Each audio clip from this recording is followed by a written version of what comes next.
one of the things that stood out to me about the book, Grateful, Eric Bischoff and Guy Evans, of course. Don't worry, I'll be putting the graphics on constantly.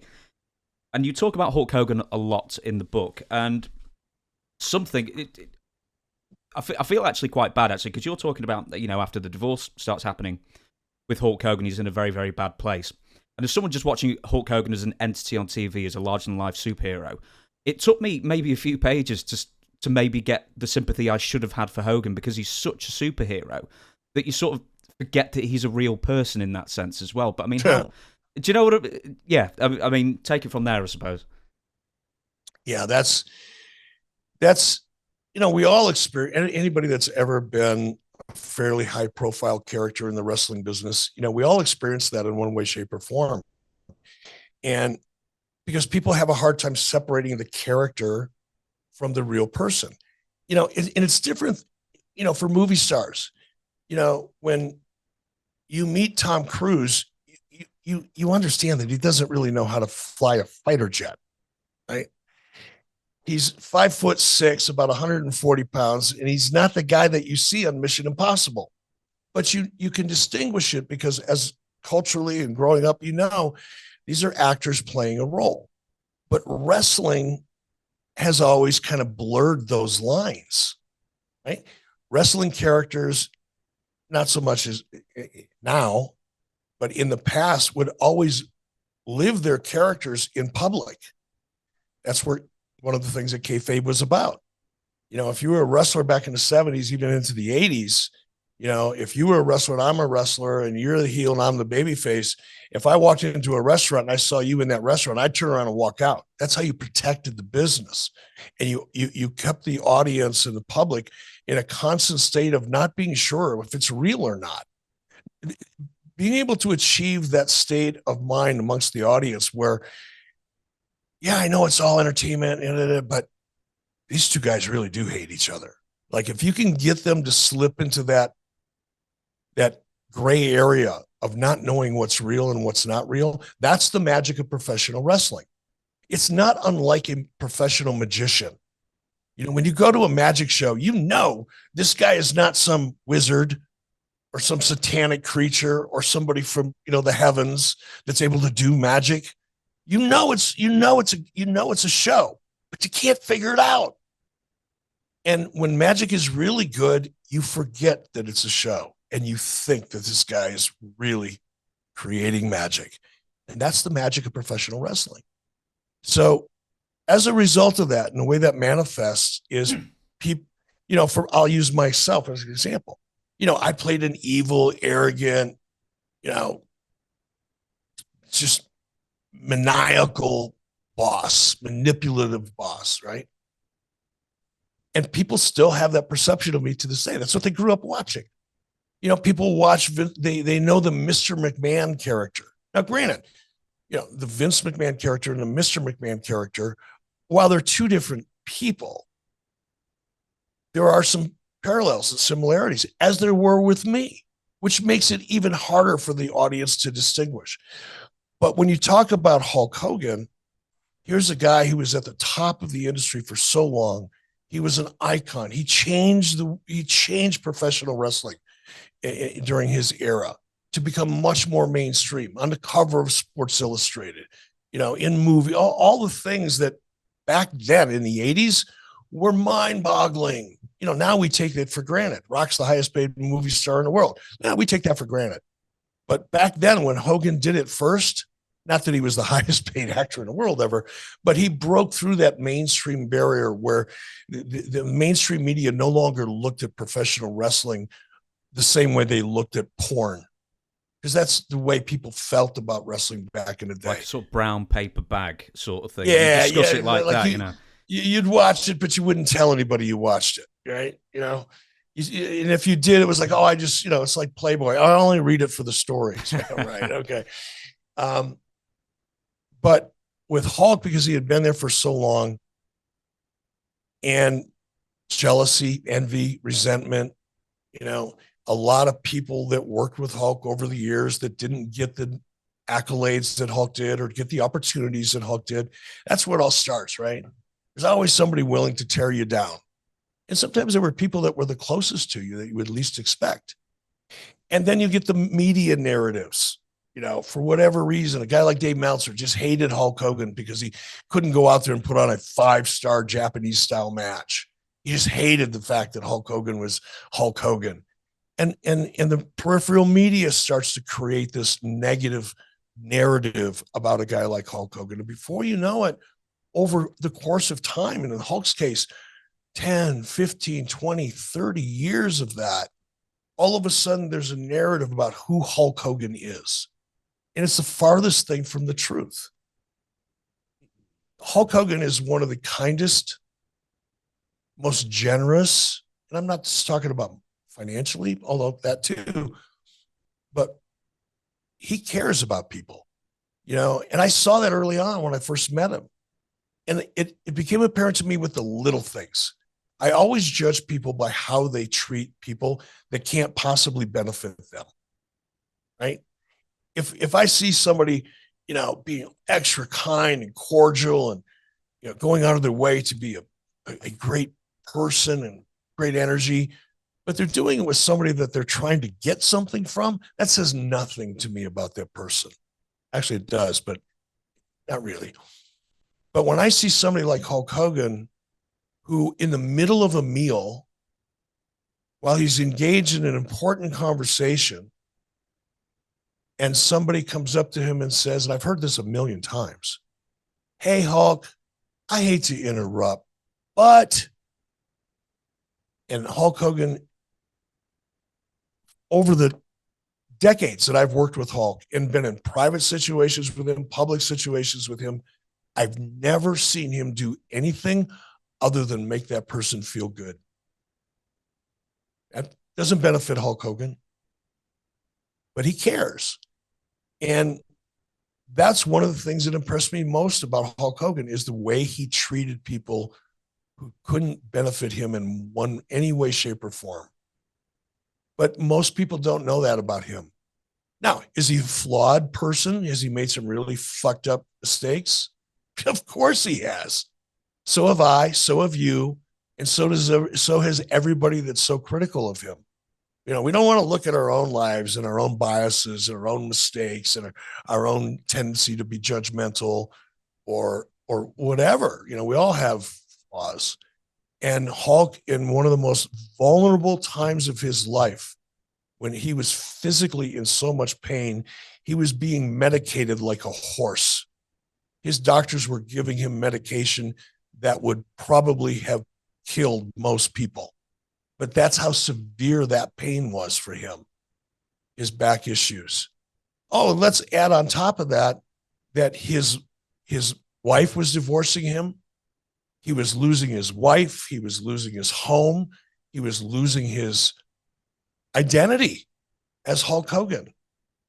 And he was self-medicating on top of the medication that he absolutely needed, by the way. I was there. I saw it. It sometimes brought tears to my eyes when I would see him struggle even to get in and out of a vehicle. It would take him 10 minutes just to get his legs out and be able to stand up so that he could walk to a meeting. Whew. People never saw that. And when you take all of that medication that it was necessary for him, and then he was self-medicating on top of that. He would sit down and go through a quart of vodka between 4:00 in the afternoon and 8:00 at night on top of the medication. And yeah, in that period of time, he had a lapse in judgment and said things that aren't a reflection of who Hulk Hogan is at all. They're a reflection of a broken, overly medicated, alcohol-fueled, desperate person at the lowest point in his life. And of all the critics that were so vociferous in their criticism of Hulk Hogan, I would like them to ask themselves what they think they would be like in that situation. But people don't know what he's really like. So, I mean, some do, some people do, and they love him for it. But, the media narrative and the Dirt Sheets and the Dave Meltzers of the world have no idea what kind of person. The CM Punk. It's one of the reasons I was so down on CM Punk when he made his comeback, because in his very first promo, he had to reach into his bag of cheap heat and try to get over by burying Hulk Hogan. By the way, a guy he's never worked with and has never met and doesn't know. I never outdrew, let me tell you. What kind of asshole are you? And how little confidence in your own abilities do you have to try to get your heat and try to get over by burying someone you don't even know? One more point about the book with Hulk Hogan is you say that Hulk Hogan forget Hulk Hogan, Terry, trusted you so much when he was going through the divorce. He put all his assets and all his money into your accounts and in your name to sort of save as much as he could through divorce proceedings.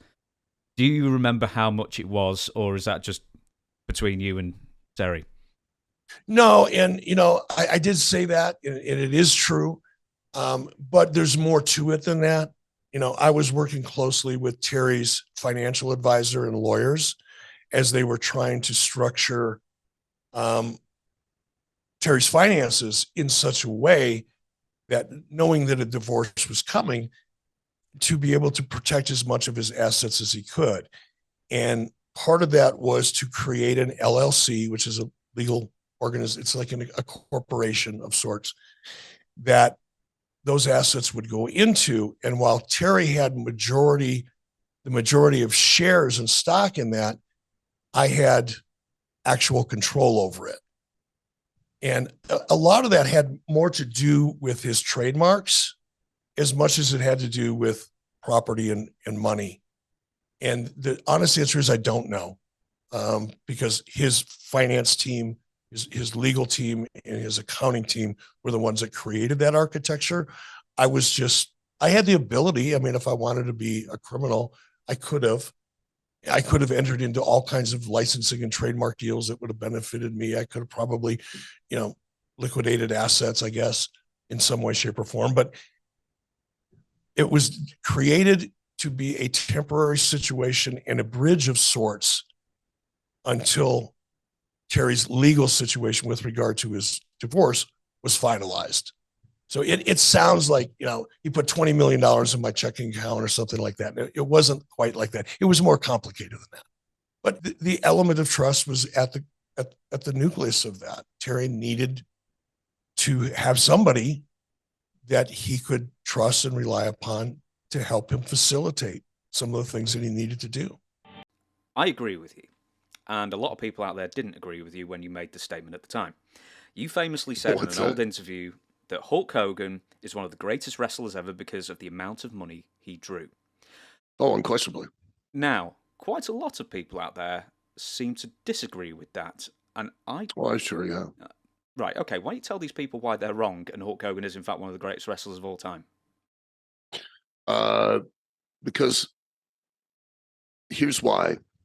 A wrestler's real job, is no different than musicians.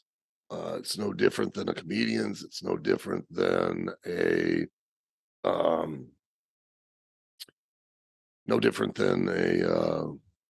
actor, a movie actor's job.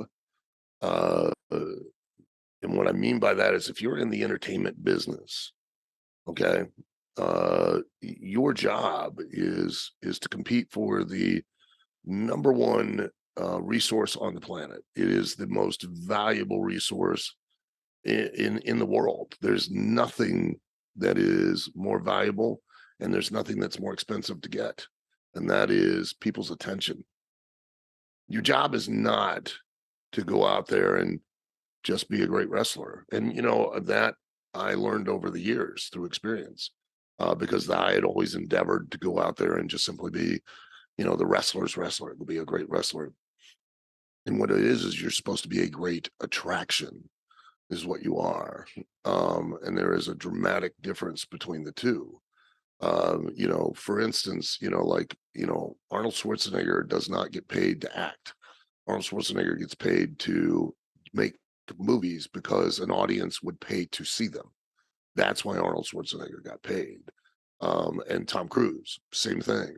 and that's why movie actors have always been held in higher esteem than television actors, because for you to see a movie actor do their job, there's an investment of time, money, and effort on your part to go do it.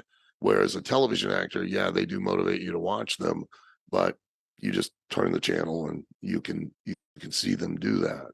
And that the biggest challenge, especially, it has always been a huge challenge, but is the biggest challenge these days, is to motivate you to leave the comfort, safety, and security of your home, get in your car, drive, or take whatever transportation you take to get to a building.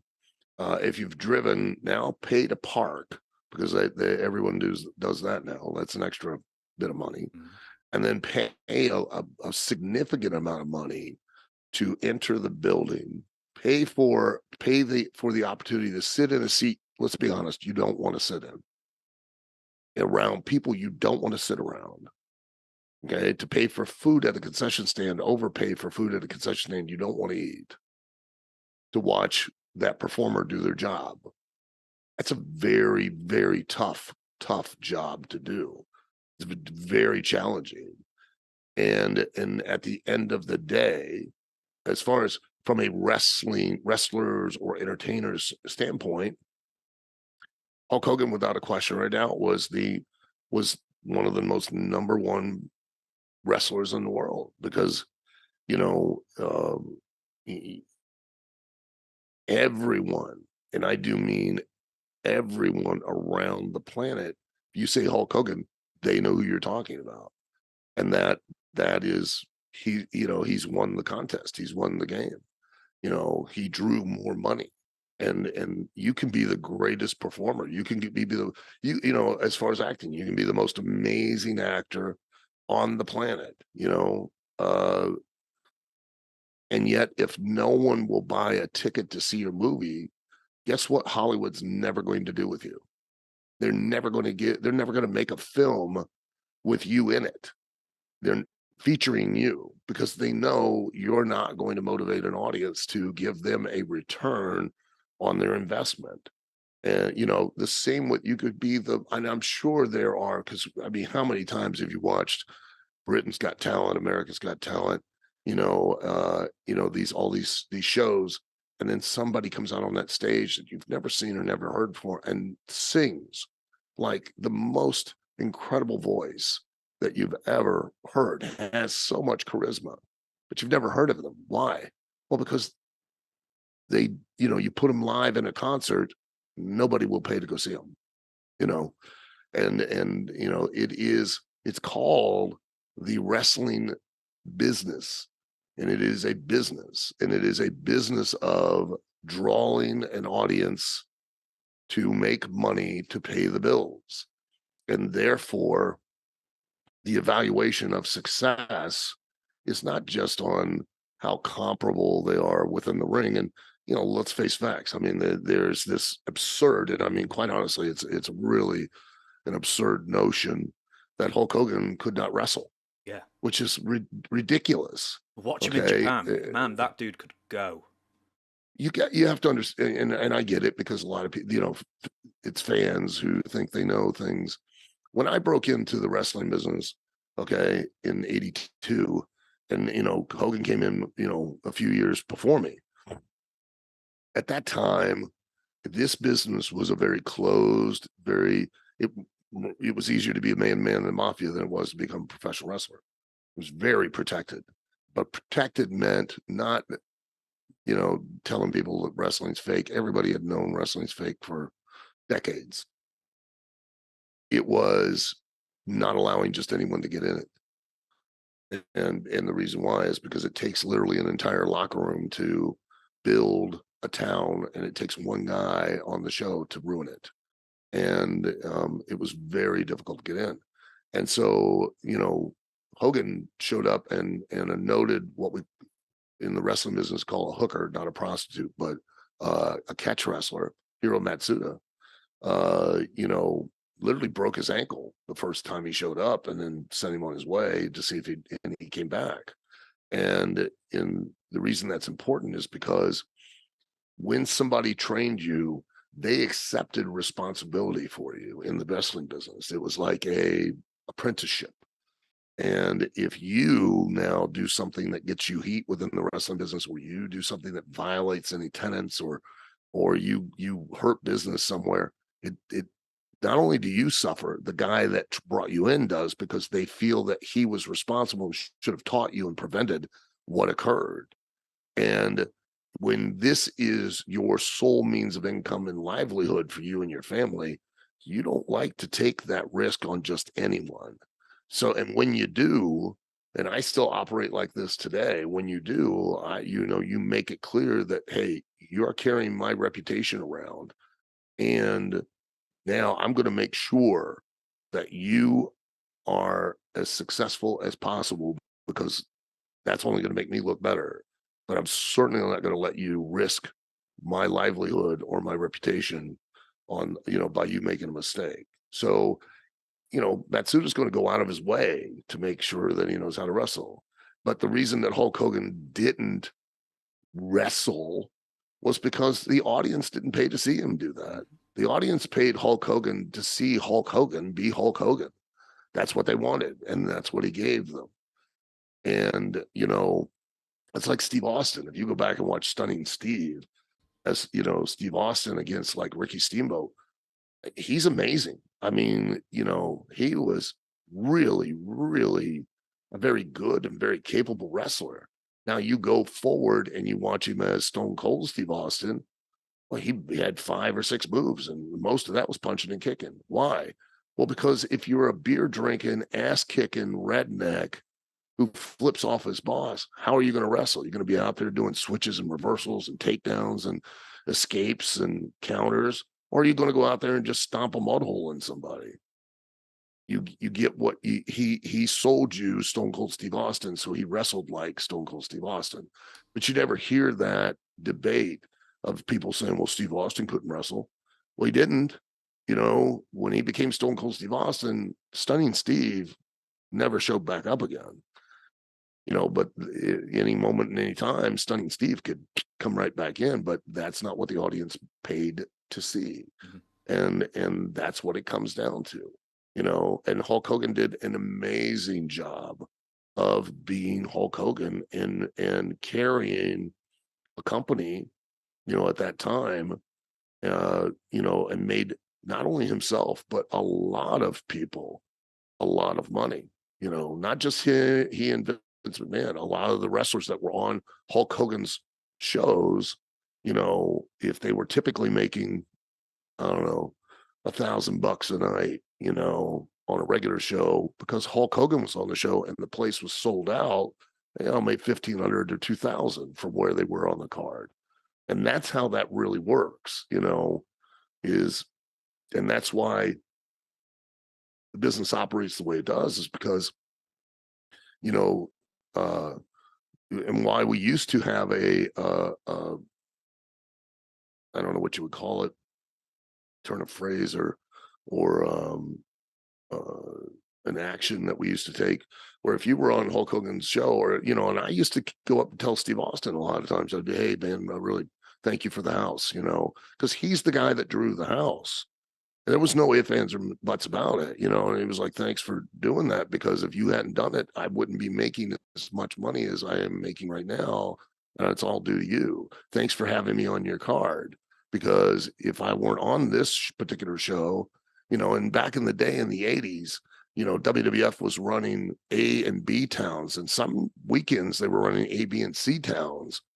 So Hogan was on the A and B towns. And if you weren't on his card, if you were on that C town, you're not going to make nearly the same amount of money as you were going to if you were working on one of the A or B towns that Hogan was on, because it was going to be a much bigger house. We're going to go back to something that I really, really hope you can clear up, because this is a long-standing rumor that's been going on for many, many years. At WrestleMania 9, now this is after the accident, this is when you come back for your like a tag team run with Hulk Hogan. You're at WrestleMania 9, it's Las Vegas.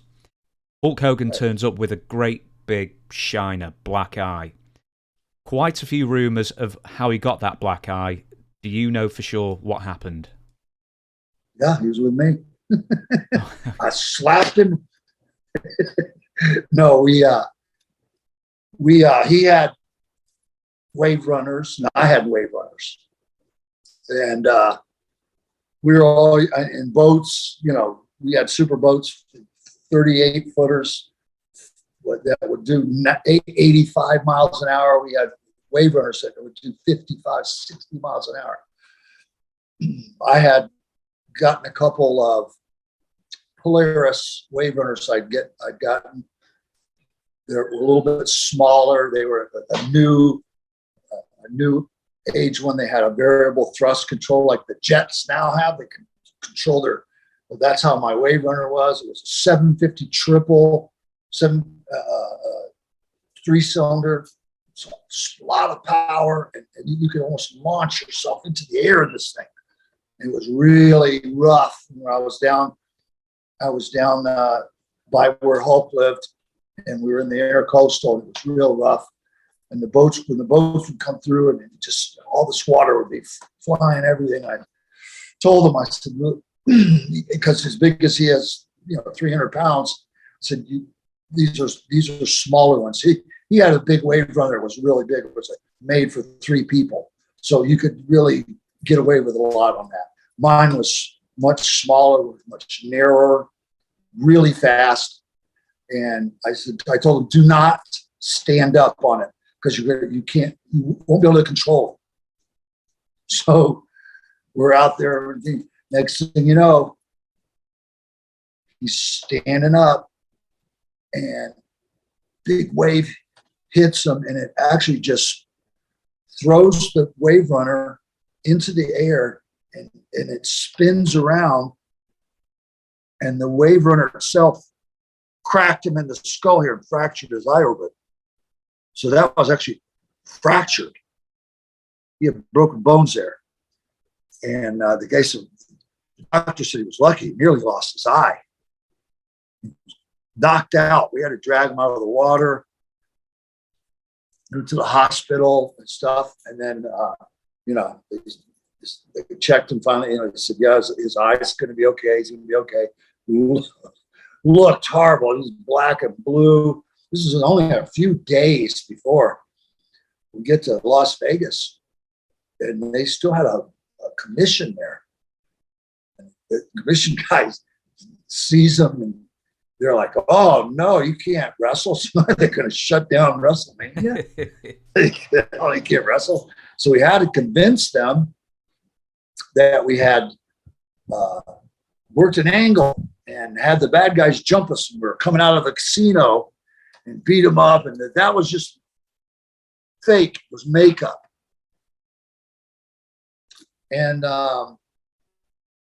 somehow they backed off, and they let it go. I guess he wound up having to sign an extra waiver or two, saying sue the boxing commission if he falls dead in the ring or something. But yeah, and then we wound up having the match, and I tried to do most of the match, and keep him, in the corner as much as possible. But he still did quite a bit, and that was the time. That was the last WWF match either one of us had, I think, for quite a while. No, you two were both in Hogan was until maybe August or September, maybe. He was doing some European tours at that time as the champion. Yeah. Did you know? We both went to Japan right after that. Yes, you did indeed. Right after, yeah. We wrestled the Tokyo Dome. I wrestled Masa Saito. Oh, yeah. Who was the booker at that time. And Saito was a good friend too. And yeah, I wrestled him as Brutus Beefcake, and wearing the yellow mask and stuff in the dome. Before that, I'd only wrestled as Ed Leslie for New Japan Pro Wrestling. The name I was known for years and years and years and years and years was Ed Leslie. And that was finally the first time it ever been called Brutus Beefcake in the Tokyo Dome. We had almost 100,000 people. And that was a decent payday. I'm glad to hear it. I was just actually going to say, so the long-standing rumor about the black eye. Do you know what the long-standing rumor is? No. That Macho Man Randy Savage, a couple of days ago, punched, or maybe even earlier that day in WrestleMania, punched Hulk Hogan over something to do with Elizabeth because they were getting divorced and Elizabeth was staying with Hogan and Linda at their house in the preceding months. That all might have been true, except for the punch. Mm. Yeah, I doubt Randy could hit him that hard to do that kind of damage. I doubt seriously. One more thing. Any stories about Eric Bischoff? You get along with him?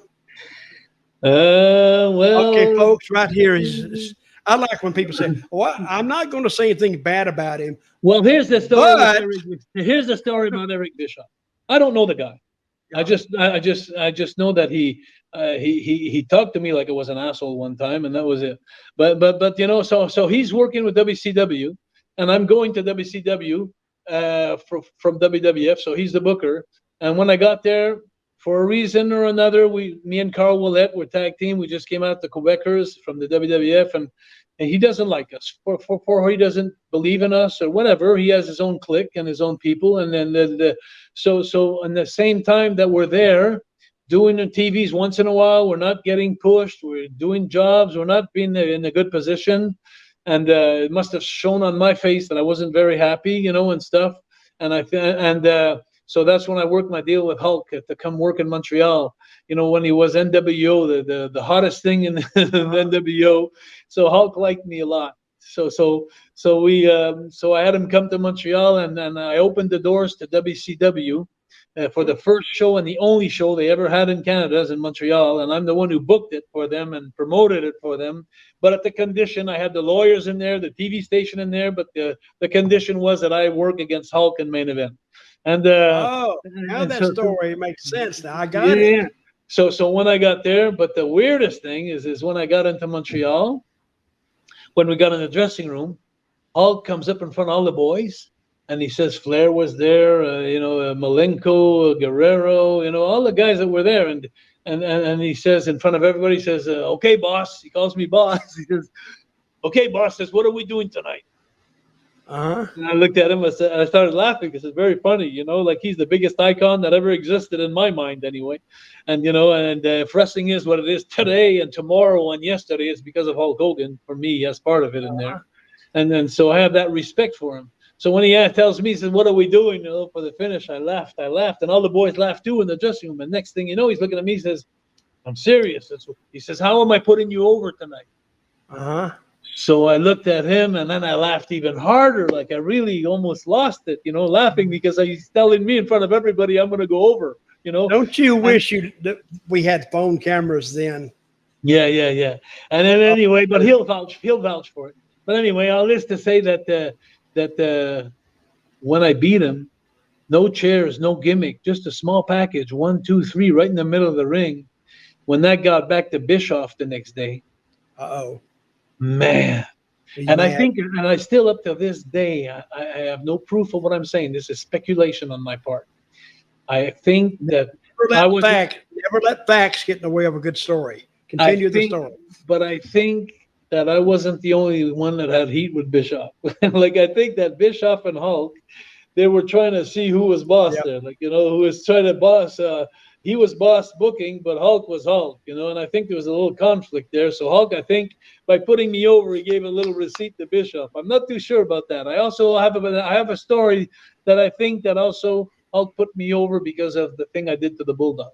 Because I think he was tired of all the bullshit that they were doing, and that I stood up to him.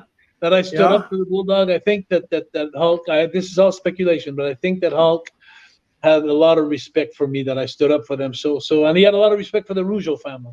You know, I remember him saying it one time, you know, "Why'd you do it, Hulk?" And he says, "Well, Johnny Rougeau, Jacques Rougeau, Raymond Rougeau, Armand Rougeau." He says, "It's for me, it's a way of saying thank you." And then, so there's all these stories possible, the reasons why that it could have happened.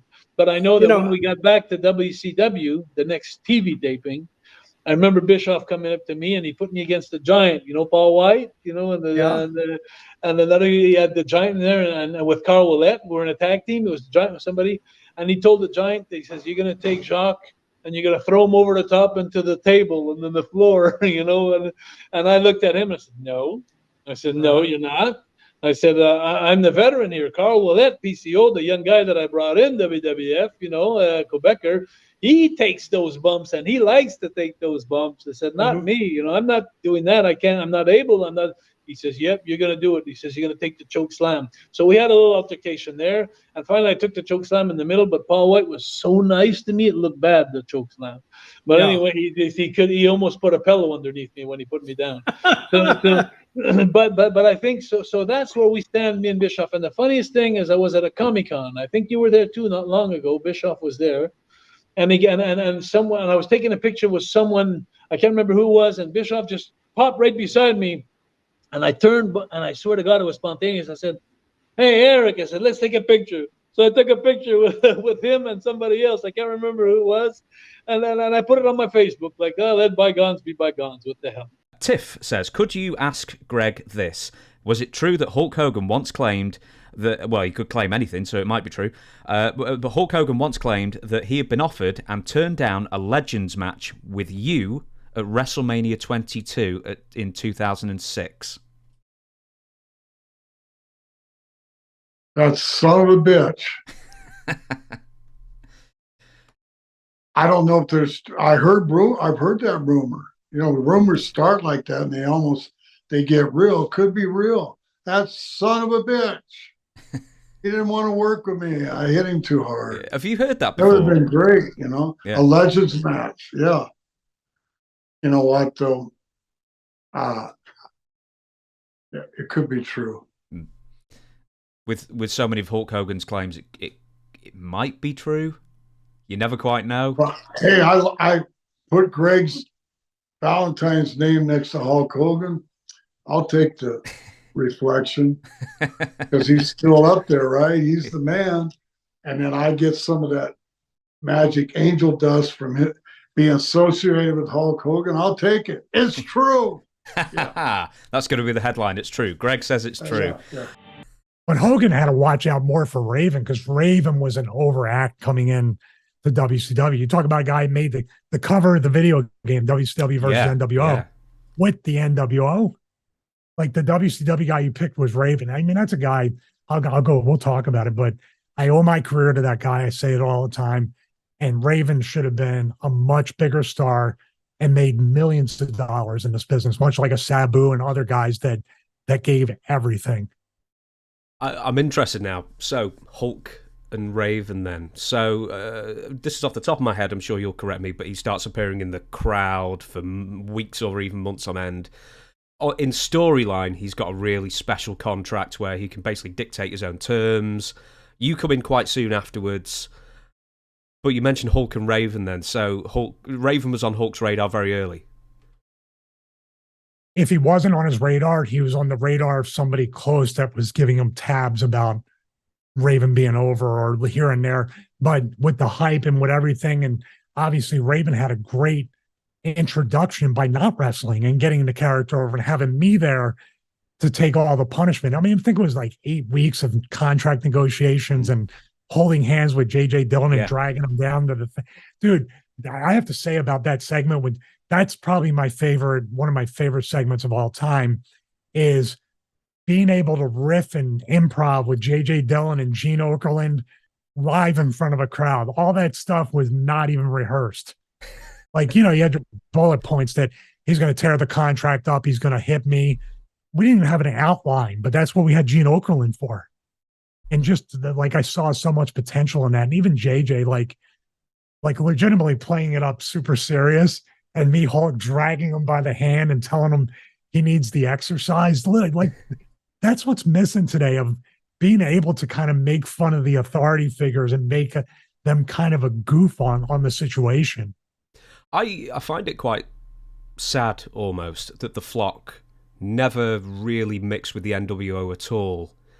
And now that you've said, well, Hulk Hogan saw Raven and how popular he was, do you think it was you think maybe the Ravens flock thing maybe would have been more popular, but the fact that they already seemed like they were going to be maybe popular enough to maybe challenge the NWO in that sense sort of kept them a rung below?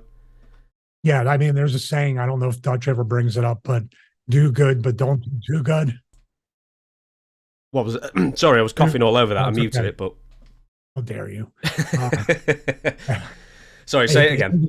There's a saying in the locker room most times, do good, but don't do too good. Uh-huh.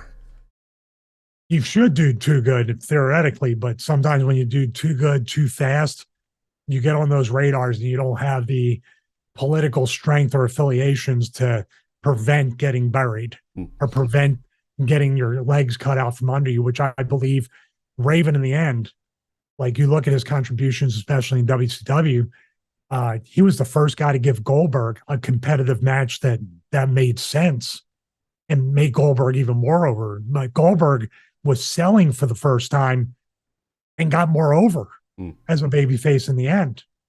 That's Raven. Raven put that together. Raven made that happen. And Raven brought Goldberg way up to the next level. Yeah, I love the flock where I'm sure Raven describes it a way I can't remember, but it's essentially almost like the comedy way of doing a run-in, but only one at a time. Not everybody go. What was that?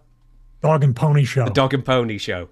Yeah, it's so classic wrestling that it doesn't make sense to anyone who doesn't get wrestling, but within the sphere of wrestling, it's the best thing in the world. I would tell somebody if they're ever in a real fight, it looks like the recreated NWO surrounding Sting in the ring, it's not going to end the same way. They're not going to feed you one at a time to get jammed with a bat and wait. One of the top videos on the YouTube channel is Hulk Hogan arm wrestling Andre the Giant. My company. You've got to tell us the whole story of booking it, and I suppose people love to hear like stories of a younger Andre and a really young Hulk at the same time. Right. Yeah, that was my company, Southeastern, down there in the Gulf Coast, and Hulk was super green, man. He couldn't work worth a shit. In fact, I went down to Louis Tillett. You know Louis? I know him. Louis Tillett called me up, and I had him booking down there. And he says, Ron, I found this guy in Tampa. He goes, he's a big son of a bitch, man. He says, but he can't work. He's not too good in the ring, you know. And he says, can you come down and work with him? So I came down, I worked I probably worked for 2 months, night after night, probably 3 times a week with Hogan, trying to teach him, trying to let him get a feel for the business. And so then Louis comes to me and he says, Ron, I got a great angle. Well, let's get Andre in here. And so Andre came down. Andre had never met him. This is the first time these two guys ever saw themselves, right? And I was at the deal. Louis brought me to his house. He brought Andre into his house. He brought Andre a day early, as a matter of fact. And then he brought Hulk in. And we sat there and introduced those two guys. And they talked. And obviously, Andre loved him right off the bat. God, he's the only guy I can ever work with. He knew that right away. He was like, God, Louis, you're right. You told me right. Louis, he's the guy. He's for me, man. So we worked a little angle on TV. And you probably you've seen it, I guess, obviously, Jake. Yeah. So, James, so it's a pretty good little angle. I mean, it worked pretty good, but you could see how green Hulk was in the angle. He had Andre going a little bit. Andre got juice for him, the whole deal. I'd never seen Andre get blood for anybody. I was like, some bitch, Andre, you could go that far? Hell yeah. I like the guy. I want to see what he can do, And so he got the juice, and then Hulk pounded on him a little bit, and then he ran and got out of the ring. And Billy Spears was his manager. And Spears says, get in there. Go get him. God. Andre's still kind of bent over in the corner and waiting on him, right? To come get more heat. And, so it was a hell of a little angle, man. And that's where those guys got together. And so that's how it's on tape? Huh? Oh, yeah. Yeah, it's on my channel, on my streaming channel. I gotta check it out. Yeah, but see, that's one of the gems that people don't know. And where is this again? This was it was in Dothan's TV, Dothan, Alabama, on Dothan's TV. Where can we find it online? Classic Continental Wrestling. ClassicContinentalWrestling.com. Yeah. Got it. And Got it. and then I have his first Hulk's first television match with a green kid, you know, and Hulk's green as shit too. You can tell once you watch the match, you know. That's the only footage. No telling what that footage, the rest of that footage. We brought in guys to work with him, man, from all over. Big name dudes, man. Some of them not so good. I got to tell you, one of these matches, Dutch, and you can imagine just from listening to the two of these guys. Can you imagine watching a match with him and Ox Baker? Good God. Damn. Yeah. Slapping his hands. I mean, there would have to be some classic matches, man. Do you have that match? Huh? I don't have that match. No. I only have 2 Hulk matches of all the time that he worked for me, probably the first 6 months of his career. And then he went to New York pretty quickly after that. He went from me into Memphis for a little short run in Memphis, and then he went to Georgia and Minneapolis, wasn't it? Huh? Then he go to Minneapolis for New York. Yeah, I think he goes there after he goes up. He gets his shot into New York because he worked for me. This was from May of 1979 up to about the middle of July 1979. Then he went to Memphis. Then he went into Georgia, and I sold my territory to Jim Barnett out of Atlanta. Yeah. And so then Barnett asked me on Thanksgiving of 1979 if I would work with the Hulk in Knoxville, and so he put me over. And the finish was they told him that they wanted him to go over. And Hulk says, "Ron, you've been so good to me, man. You taught me so much." He goes, "I don't want to beat you in this town." He goes, "This is your town. You built this town. It was, you know, I know your history here." He said, I want you to beat me, you know. So we figured a finish where I beat him. So kind of a odd deal. And then he went from there. He says, "Ron, next week I'm going to New York. I'm going to work for McMahon Sr." Mm-hmm. And then he worked there a short period of time. Senior didn't like him. He went to Minneapolis. And then so he went to New York. I mean, he went to New York a short period of time before he went to Minneapolis. Then he got over in Minneapolis. He got over in Minneapolis. He got his shit together. And then Vince Jr. was the guy that was hot for him. Vince Jr. liked him. Senior didn't like him. Junior liked him. Junior heard what went on over there in Vern's territory, and he said, "I got to get this guy back." Kind of history there, man. There is a lot of history there. Vern Gagne, very staunch in the old school, mat-based rules. Vince McMahon going in the cartoon route, appealing to children. We know the story. When did you realize that the WWF way was going to win? Oh, right away, because they had Hulk Hogan. And when they had, he was the golden goose. See, the WWE today could never been what it became without Hulk Hogan. He was incredible. The people loved him. He was the biggest star in pro wrestling, and he had it all together. He was a nice guy. He could work, looked the part, and had a hell of a rap.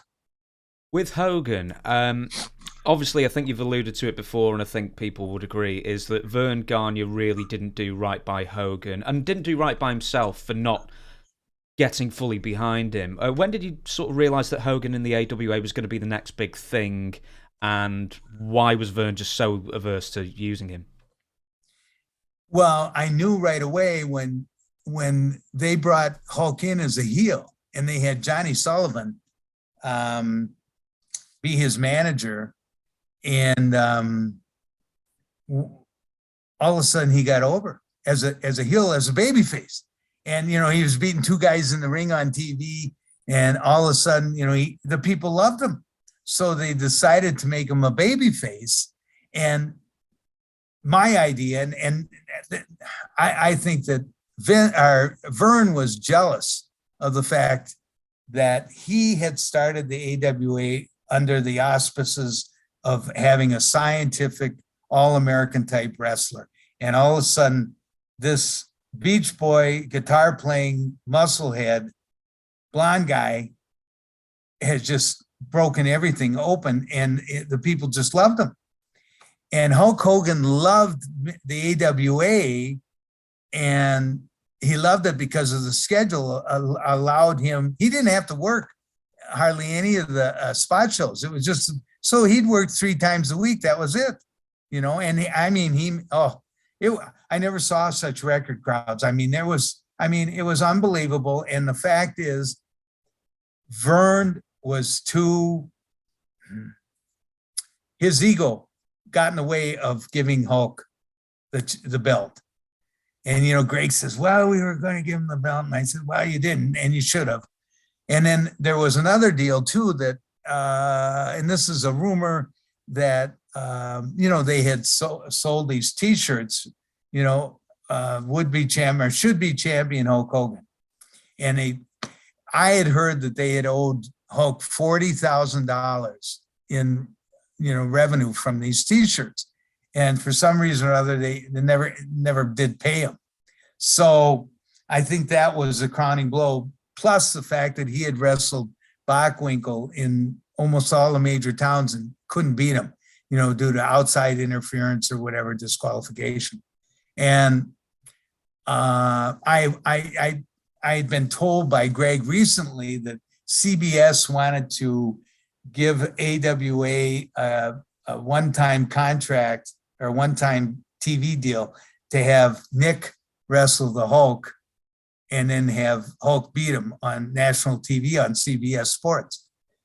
That's what Greg told me, but I don't know if that's true or not, but it would have, you know, it would have cemented the AWA, but because Vern didn't like that idea of having a, you know, musclehead guitar player being his world champion, he screwed himself. Well, it makes no sense either, really, because he put Dr. D. Dave Schultz in as one of his antagonists as well, and he wasn't a mat-based wrestler. And as far as I can tell, those two sold out a lot as well.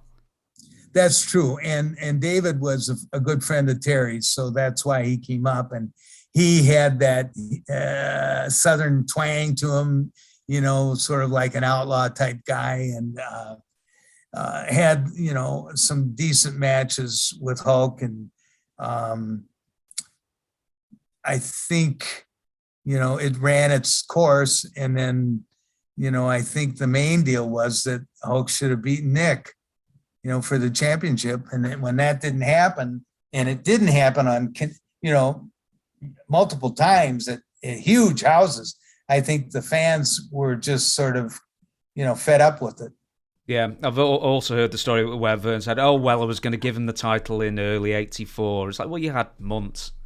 You had months and months and months to do it, and, you know, it didn't go that way. Because I mentioned Hogan, this was something I was going to ask later on, but I'll ask it now, is do you know Hulk Hogan's roughly current health situation? Because I don't know if he's got neuralgia, but I know he's had so many back surgeries, and it was in the papers pretty recently that he's walking with a cane a lot, and I think he was at Raw recently saying he basically couldn't feel his legs anymore. Do you know what Hogan's current health situation is? You know, I was in the room with him, and I didn't hear any of that from him.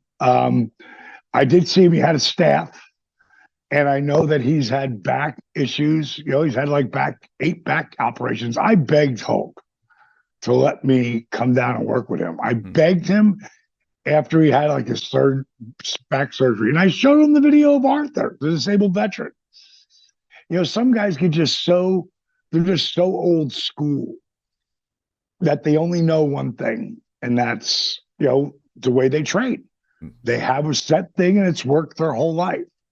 So it's, you know, it's tough to break that. I love Hulk. I mean, Hulk was a big factor in the elevation of Diamond Dallas Page and with Randy Savage and the whole thing.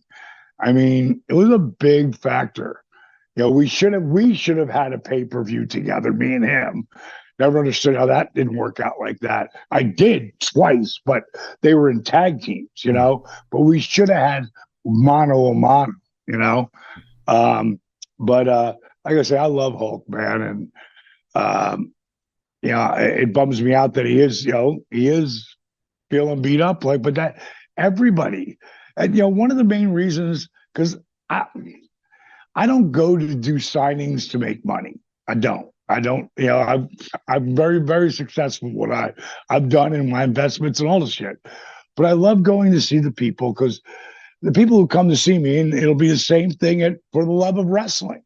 You know, at the end of April, the 29th and 30th in Manchester, 30% of the people who will come to see me will be just hardcore wrestling. Maybe 40% be hardcore wrestling fans.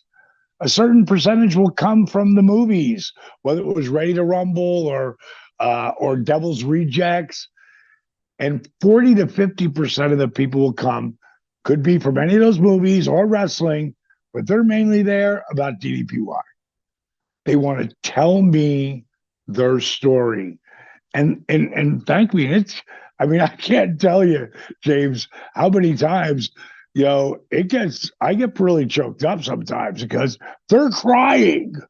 I'm talking about men, bringing 250-pound men are tearing up, you know, and I'm just breathing, trying not to, you know, but sometimes I just do, you know, I don't care. But it's really emotional. So I come out to see them, but I also want to lay credence to, you know, For the Love of Wrestling is probably not a good example because a lot of the guys there are in really good shape still. But if you go to some of these ones that have the big wrestling convention, a lot of those guys, they can't get around, man. And they're younger than me. And so I'm like, look what I do. Look how they've lived. And there's a reason why I'm always talking about my shit, because it works. And I am the first poster boy, you know. Can you think of a particular time, maybe in the Dungeon of Doom era or whatever it was, where Hulk Hogan stroked his mustache, looked at you and said, "That doesn't work for me, brother"? A lot of times, I mean, and I think I've never said this before, but I'm going to tell you what I believe. When Hulk came over from Thunder in Paradise, he was not the Hulk Hogan from New York. He had trimmed way down. He was really skinny. And I think he lost his confidence because when he was he was hurt.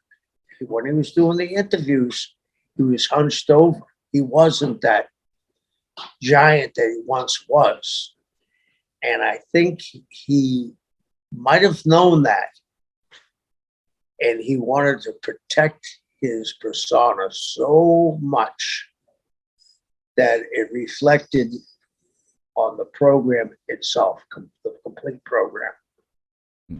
Does that make sense to you? Yeah, absolutely. When I was a kid, I started watching in the early 90s, and then I'd get tapes from a few years beforehand. And I remember the difference between WrestleMania 8 in 92 and when he returned at WrestleMania 9 in 93. That was the one in Las Vegas. And even me as a really young kid, I knew something had changed. And Hulk Hogan didn't have the aura that he did. And then when he goes to WCW, I mean, what, 50, 60, 70 pounds trimmer? I mean, that was for the movies, though, wasn't it? Did they tell him to drop weight? I think they did because, you know, the only one that seems to get bigger and bigger after every movie is The Rock. Yeah. And I think they might have told Hogan that. But the other thing was, I've been on a couple of movie sets, and, you know, I was on Baywatch with him a couple of times, and it's a grueling schedule. You know, it wasn't that he got up when he wanted to and went to the gym and that kind of thing. And I'm going to tell you a story where I really noticed it. You know, the famous or infamous finger poke of doom, Yeah, I do. That Kevin Nash has been taking shit for all these years. Mhm. You do realize Kevin Nash was in the military, right? Yeah, he was an MP, wasn't he? Yeah. And you realize when you're in the military, you don't surrender or give up, and you take orders. Mm-hmm. Go back to the opening when they're standing side by side. If you were a betting man and didn't know who they were, who would you bet on if it was going to have a wrestling match? Kevin Nash was a good 6 inches bigger at least, and yeah, probably. And his arms were much bigger, and he had that long flowing hair. And how do you get out of that without having a match that you figure is going to make you look bad? You go to a guy that's a soldier, he's a corporal and you're the general, and you come up with that and you keep your mouth shut all these years. Kevin's a good soldier. Yeah. Deepwater J, were you with TNA during the angle that went nowhere between Jeff Jarrett and Hulk Hogan around late 2003? Jarrett smashed a guitar over Hogan's head during a Japanese press conference at the Tokyo Dome, which should have led to Hogan versus Jarrett at a future pay-per-view or big event. Then Hogan pulled out of the match citing a knee injury and didn't come back till 2010. What happened? Well, I don't know really what happened, but I think money was an issue. I think Hogan asked for some astronomical sum of money. And I think that TNA wanted him badly, just to say they've had him, but they didn't feel like parting with that much money. And I got to agree with them. I think it was that. And it went on and on and on. And then finally, so much time went on that the angle was dead. It happened so long ago that they'd have to replay it back. And people said, oh, I've already seen this. Well, it took him 2 years. If he's so mad, what's he madder now, 2 years later, than he was then? But I think, like everything else in life, and especially in wrestling, money was an issue. He asked for too much, because I do think some people overvalue their own worth, which I don't mind. If you don't think you're worth nothing, nobody else is going to think you're worth nothing. But I think he was such an astronomical sum that even TNA says, no, we can't part with that much money, because the returns wouldn't justify the expense up front.